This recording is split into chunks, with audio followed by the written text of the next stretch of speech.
évidemment, ça serait inimaginable pour un auteur de littérature de résumer comme ça une intrigue et ça serait inutile. En revanche, pour des livres qui parlent d'histoire peut-être ou d'actualité, donc ça peut se faire et c'est le cas. Alors comment s'appelle ce site? Alors ça s'appelle Cooper et vous avez absolument résumé ça. Il est inutile de penser qu'on y trouvera un résumé d'un livre de Stendhal ou de Camus, mais bien entendu, nous avons tous les jours dans l'actualité beaucoup de livres qui nous sont proposés et même des fois sur l'accomplissement personnel, des choses qu'on a envie de lire.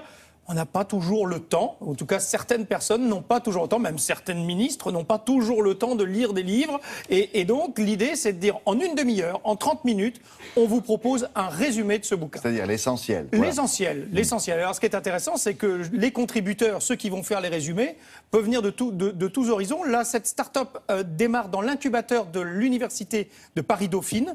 Chaque université a un incubateur de start-up.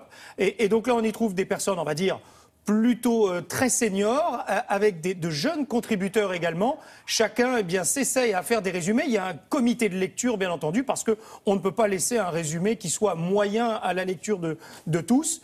On vous propose de regarder comment cela fonctionne et comment on vous propose des résumés de ces livres.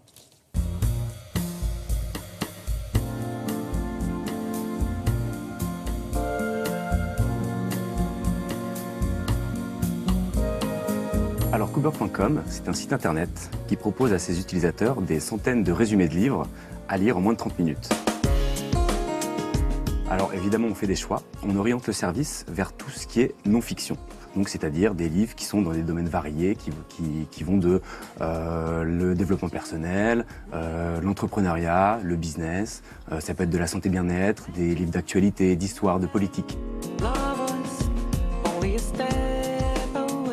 On choisit ces ouvrages-là pour la bonne et simple raison qu'on a la conviction qu'un roman et qu'un livre de littérature doit être lu dans son intégralité. Or, dans un résumé, on ne peut pas restituer le style d'un auteur.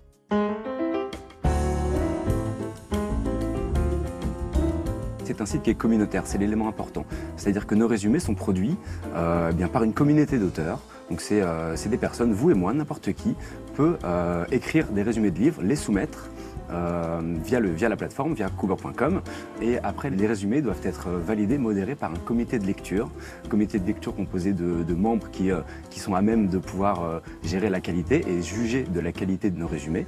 Qualité qu'on juge selon différents points. La syntaxe, l'orthographe, la logique générale du texte et puis la véracité du propos par rapport au livre source. Un bon résumé, c'est surtout un résumé qui va restituer le propos de l'auteur de manière neutre et objective. Notre cible, ça va être très généralement les personnes qui n'ont pas le temps de lire des livres, mais qui malgré ça ont besoin d'accéder au savoir qui est contenu dans ces mêmes livres. Donc nous, on apporte une solution à ces personnes en leur permettant de lire des livres à la vitesse de l'éclair.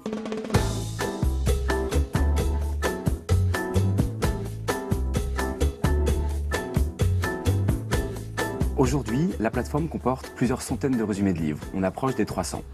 On y accède tout simplement sur tous les supports. Et ça, c'est très important parce qu'on veut suivre nos utilisateurs partout, à tout moment de la journée. Donc le site est accessible sur mobile, sur tablette, sur ordinateur et sur liseuse. On veut que les résumés puissent être lus par tout le monde, à tout moment et donc et en quantité. Et donc les résumés sont très accessibles, vendus entre 2 et 3 euros. 3 euros le résumé d'un livre qui peut faire plusieurs dizaines bien sûr, d'euros. Alors, de pages. De pages et d'euros aussi à l'achat. Ce qui est assez marrant, c'est que si vous, demain, vous lisez un résumé et puis que vous-même, vous venez de lire un livre et vous dites « Tiens, moi, je résumerais bien ce bouquin, je trouve intéressant », vous devenez un contributeur, vous avez le droit, vous pouvez proposer des résumés. Pas, oui, mais enfin, si vous... On peut penser qu'ils vont vous accepter si vous savez faire un résumé. Enfin, encore que c'est un exercice assez difficile. C'est une synthèse ? Oui, non, c'est vrai que c'est difficile. Enfin, on en sait quelque chose, exactement. Enfin, c'est généralement un peu plus court. Ce qui est aussi très intéressant, c'est le retour qu'ont les auteurs. Ils en ont eu quelques-uns auxquels ils ont dit alors... Furieux non, pas du tout. Ils ont trouvé que c'était plutôt intéressant et il faut juste savoir qu'un résumé n'est pas un plagiat. Donc, ils ne peuvent pas être accusés de plagiat parce que ce sont des résumés, pas des plagiats. Ils citent leur source. Bien entendu, puisque vous achetez réellement le résumé de tel... Des Coubs. Des Coubs, ça vient de book. Oui, en quelque sorte. Oui, c'est l'anagramme de book. On en a parlé un peu ensemble. Exactement. K2OBS. Alors Ouais, c'est le site, c'est Coober, et ce sont des Coubs. Voilà, j'ai lu un Coubs de... Peut-être qu'un jour, ce sera dans notre langage. Ouais. Merci beaucoup. Peut-être. Peut-être.